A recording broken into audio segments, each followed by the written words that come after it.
وعلى حبيبه الكريم أما بعد فأعوذ بالله من الشيطان الرجيم بسم الله الرحمن الرحيم ربنا اغفر لنا ولإخواننا الذين سبقونا بالإيمان صدق الله العظيم وصدق رسوله النبي الأمين الكريم الرؤوف الرحيم برادران ملت اسلامیہ، اللہ پاک کا لاکھ لاکھ شکر و احسان ہے کہ آج ہم اس پاک اور بابرکت محفل میں سب شامل ہوئے۔ اللہ پاک اس محفل کی برکتوں سے ہم سب کو مالا مال فرمائے۔ اسلم بھائی درود پاک پڑھ لیں۔ اللہم صلی علی سیدنا محمد وعلی آل سیدنا محمد وبارک وسلم صلو علیہ دائما صلاۃ و سلام علیک یا رسول اللہ، صلاۃ و سلام علیک یا حبیب اللہ۔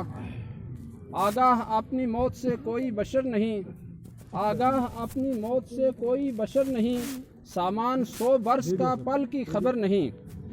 عزیزان ملت اسلامیہ، آج اس بابرکت محفل میں چند لمحوں کے لیے میں آپ کے سامنے اس جذبے کے تحت آیا ہوں کہ آقا کونین صلی اللہ تعالی علیہ وسلم نے ارشاد فرمایا، تدارس العلم ساعۃ من اللیل خیر من احیائها، کہ علم کی بات سیکھنا اور علم کی بات سکھانا رات بھر کی نفلی عبادت سے افضل و اعلیٰ ہے۔ سبحان اللہ، سبحان اللہ۔ بے شک جذبے کے تحت آپ سنیں گے، میں سناؤں گا، تو الحمدللہ اللہ کی بارگاہ میں ہمیں یہ امید، یہ وثوق ہے کہ اللہ پاک ہمیں رات ہر رات کی عبادتوں کا ثواب عنایت فرمائے گا۔ بے شک آج ہم جس محفل میں شامل ہوئے، جن کی روح کی تسکین کے لیے یہ محفل سجائی گئی، جناب الحاج سید لال محمد مرحوم، اللہ پاک ان کو غریق رحمت فرمائے۔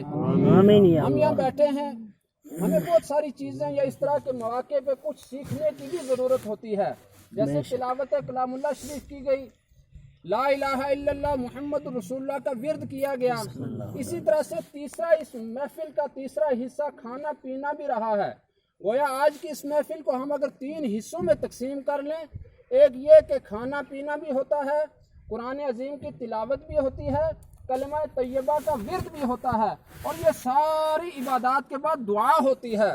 اور دعا کے لیے اللہ کے رسول صلی اللہ علیہ وسلم نے ارشاد فرمایا، الدعاء مخ للعبادہ، کہ جتنی عبادتیں آپ کریں گے عبادت کا مغز دعا ہے۔ سبحان اللہ۔ اب جیسے کوئی انسان ہو، ہٹا کٹا ہو، تندرست ہو، باڈی ہو، سب کچھ ہو، کان ہے، آنکھ ہے، صحیح سالم بندہ ہے، اگر اس کا مغز ٹھیک نہیں، اسے نہ کوئی لیڈر بنائے گا۔ مغز ٹھیک نہیں، وہ مسلح پہ جانے کا حقدار نہیں۔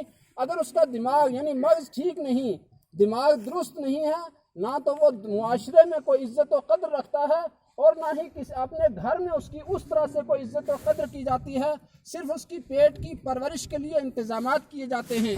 تو ہمیں خلاصتاً یہ معلوم ہوا، ہم جتنی بھی عبادتیں کریں، ان عبادتوں کو رب کی بارگاہ میں پہنچانے کے لیے ایک ذریعہ ہے، وہ دعا ہے۔ بے شک بے شک، سب عبادتوں کا مغز قرار دیا ہے۔ سبحان اللہ، سبحان اللہ، سبحان اللہ۔ اب دیکھیے، ہم جن کے لیے دعا کر رہے ہیں، الحاج لال محمد مرحوم، کیا وہ سنتے ہیں ہماری دعا؟ کیا اس محفل میں وہ آتے ہیں یا نہیں آتے ہیں؟ کیا ہم ان کی قبر پہ جائیں وہ ہمیں پہچانتے ہیں یا نہیں پہچانتے؟ اس تعلق سے مسلم شریف کی حدیث مبارکہ میں آپ کے سامنے پیش کروں۔ اللہ پاک کی احادیث کے الفاظ سن کر ہماری زبانوں میں، ہمارے سجدوں، پیشانیوں میں اور ہمارے سینوں کو اللہ تعالیٰ نور سے پر نور فرمائے۔ آقا کونین صلی اللہ علیہ وسلم ارشاد فرماتے ہیں، مسلم شریف کی حدیث ہے اور مسلم کتب احادیث میں ایک اعلیٰ مقام رکھتی ہے۔ بعض محدثین کے نزدیک اصح الکتب بعد کتاب اللہ کا مقام ہے، یعنی قرآن کے بعد دوسرا مرتبہ، اور بعض محدثین کے نزدیک قرآن کے بعد بخاری کا درجہ ہے، اور اس کے بعد تیسرا درجہ مسلم شریف کا ہے۔ آقا ارشاد فرماتے ہیں، ان المیت اذا وضع فی قبرہ انہ لیسمع خفق نعالہم اذا انصرفوا، کہ میت کو جب قبر میں رکھ دیا جاتا ہے، رکھنے کے بعد انہ لیسمع خفق نعالہم، جب دفن کر کے لوگ پلٹتے ہیں، آ رہے ہوتے ہیں، ان کے قدموں کی آہٹ کو مردہ سنتا ہے۔ سبحان اللہ، یہ وہ حدیث صحیح ہے کہ جو لوگ حدیث پر ضعف کا الزام لگاتے ہیں یا ایسی حدیث جو ان کے نظریات کے برعکس ہو اسے ضعیف قرار دیتے ہیں، ان لوگوں سے بھی میں کہنا چاہتا ہوں جس حدیث کو وہ صحیح حدیث کا مقام دیتے ہیں، الحمدللہ میں اسی کتاب کی یہ حدیث کوٹ کر رہا ہوں۔ آقا نے ارشاد فرمایا کہ جب تم پلٹ کر آتے ہو مردے کو دفن کر کے، جو لوگ قبر سے ہٹ کر جاتے ہیں اپنے گھروں کی طرف، اللہ نے اس کی مردے کی سماعت میں یہ طاقت عطا فرما دی، سماعت اور دیکھنے کی طاقت اتنی بڑھا دی ہے کہ وہ آپ کے قدموں کی آہٹ کو سن سکتا ہے۔ سبحان اللہ، سبحان اللہ، بے شک۔ قبر میں رکھا 7 فٹ یا 6 فٹ نیچے ان کو قبر میں رکھنے کے بعد اوپر تختے لگائے، مٹی ڈالی، اندھیری کوٹری میں بند کر دیا، لیکن سبحان اللہ ہمارے سامنے تو اندھیری کوٹری میں ہے، لیکن اللہ کے رسول نے فرمایا نہیں، وہ اس اندھیری کوٹری میں بھی اللہ تعالیٰ نے اس کو یہ طاقت دی ہے کہ وہ سن سکتا ہے، دیکھ سکتا ہے۔ اور ایک حدیث شریف میں ہے، مسلم شریف کی حدیث ہے اور ابو داود شریف میں بھی ہے، مستدرک للحاکم میں بھی ہے کہ جب آدمی قبر پر جاتا ہے، خواہ وہ کسی ولی اللہ کی قبر ہو، خواہ وہ کسی اپنے فیملی کے عام مومن کی قبر ہو، اللہ تعالیٰ نے اسے یہ طاقت دی ہے کہ جب آپ سلام کرتے ہیں تو حدیث میں آیا وہ سلام سنتا ہے اور سلام کا جواب بھی دیتا ہے۔ سبحان اللہ، بے شک۔ سلام کہ اسے سلام کا جواب واپس لوٹاتا ہے، صرف فرق اتنا ہے ہمارا سلام وہ سن لیتا ہے اور اس نے جو سلام کا جواب دیا وہ ہم سن نہیں پاتے۔ اس سے آپ اندازہ لگائیے کہ ایک زندہ کی طاقت اتنی نہیں جتنی اللہ نے مردے کو طاقت دی ہے کہ اس نے سلام کا جواب دیا، ہم نہیں سن پائے، اور ہم نے سلام کیا، سلام سنا اور سننے کے بعد اس نے جواب بھی دیا۔ تھوڑی توجہ کے ساتھ اب دیکھیے، ہم جب دعا کرتے ہیں، دعا میں ہمیں یہ دیکھنا ہوتا ہے کہ زندوں کے لیے بھی دعا کرنی ہے یا مردوں کے لیے بھی، اس کو دلیل سے ہمیں ثابت کرنے کی ضرورت ہے۔ جو آیت کریمہ میں نے پڑھی، قرآن عظیم ارشاد فرماتا ہے ربنا اغفر لنا ولاخواننا الذین سبقونا بالایمان۔ ربنا اغفر لنا، اے اللہ، پہلے دعا کا جز کیا ہے؟ ربنا اغفر لنا، اے اللہ ہماری بخشش فرما۔ کون کہہ رہا ہے؟ جو زندہ ہیں۔ پہلے وہ کس کے لیے دعا کرتے؟ ربنا اغفر لنا، اللہ ہماری بخشش فرما۔ اس کے بعد ولاخواننا الذین سبقونا بالایمان، پھر ہمارے ان بھائیوں کی اللہ بخشش فرما جو ایمان کے ساتھ ہم سے گزر چکے ہیں۔ سبحان بے اللہ، شک، بہت خوب، سبحان تو اللہ۔ یہ قرآن عظیم کی آیت ہے۔ اس کے علاوہ جب ہم نماز پڑھتے ہیں نا، نماز پڑھنے کے آخر میں جب ہم دعا کرتے ہیں تحیات کے بعد، رب اغفر لی پڑھتے ہیں نا سارے، رب اغفر لی ولوالدی وللمؤمنین یوم یقوم الحساب۔ اس میں اس دعا کے 3 جز ہیں۔ رب اغفر لی، پہلے دعا اللہ مجھے بخش دے۔ سبحان اللہ، نماز میں دعا ہو رہی ہے، اور نماز زندہ پڑھتا ہے یا مردہ پڑھتا ہے؟ زندہ پڑھتا ہے۔ گویا کہ قرآن کی آیت لیجیے یا نماز کے درمیان دعا لیجیے، پہلے دعا زندہ کے لیے، ربنا اغفر لی، اللہ میری بخشش فرما۔ دوسرا مقام ولیوالدی، اللہ میرے ماں باپ کی بخشش فرما۔ ماں باپ زندہ ہیں تو بھی ان کی بخشش کی ضرورت ہے، اور ماں باپ دنیا سے چلے جائیں، اب جس کے ماں باپ زندہ ہیں وہ بھی نماز میں یہ پڑھتا ہے نا، تو معنی یہ ہوا اللہ مجھے بھی بخش دے، میرے ماں باپ کو بھی، وللمؤمنین یوم یقوم الحساب، اور سارے ایمان والوں کی بخشش فرما۔ کب؟ یوم یقوم الحساب، کہ جس دن حساب ہوگا، میدان محشر سجا ہوگا، حساب کی کتاب کھل چکی ہوگی، اس وقت اللہ سے وہ معافی مانگ رہے ہیں۔ اللہ تعالی ہم سب کی بخشش عطا فرمائے۔ اب دیکھیے، یہ تو 2 چیزیں ہوئیں، اور تیسری کیا ہے کہ ہم یہاں جو ہم محفل میں بیٹھے ہیں، اس محفل کو اگر ہم اس کے علاوہ جب ہم نماز جنازہ پڑھتے ہیں، دیکھیے میرے عزیز بھائیو، ہم جنازہ پڑھتے ہیں، دعاؤں کا اس میں استعمال کرتے ہیں، لیکن یہ ہے کہ ہم کبھی اس کا معنی نہیں سمجھتے ہیں۔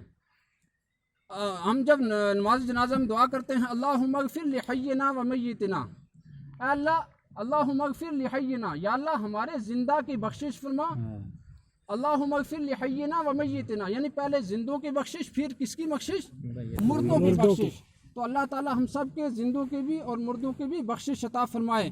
آج ہم محفل میں بیٹھے ہیں، یقیناً اللہ کے ولی ہمیں دیکھ رہے ہیں اور اللہ کے ولی ہمیں سن رہے ہیں، اور میں تو یہ کہوں گا احادیث مبارکہ کی روشنی میں الحاج لال محمد مرحوم کی روح ہمارے مابین موجود ہے۔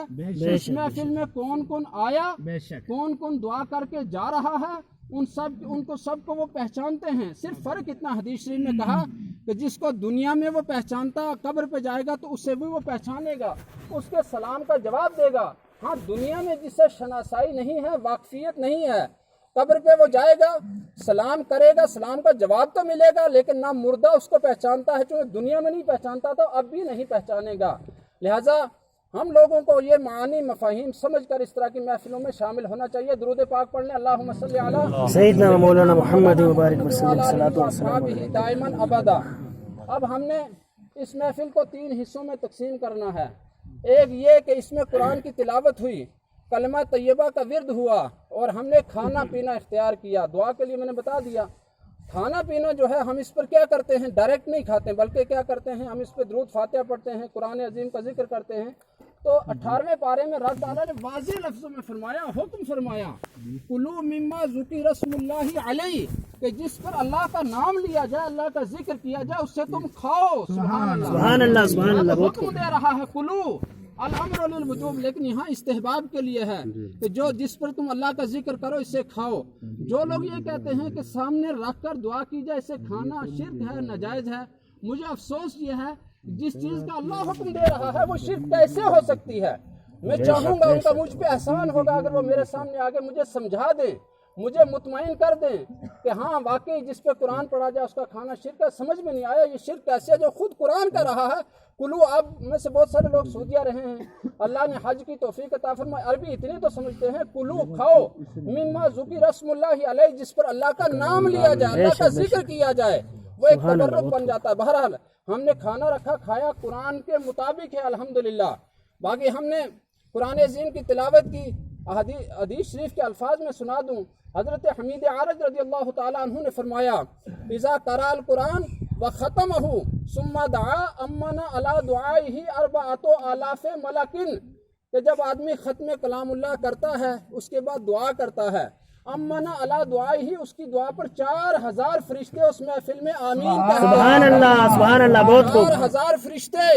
آپ ہم تو بہت مختصر ہیں، تنہ تنہا ایک حافظ قرآن حفظ قرآن کر لے، قرآن عظیم کی تلاوت دیکھ کر لے، اس کے بعد دعا کرے، تو اس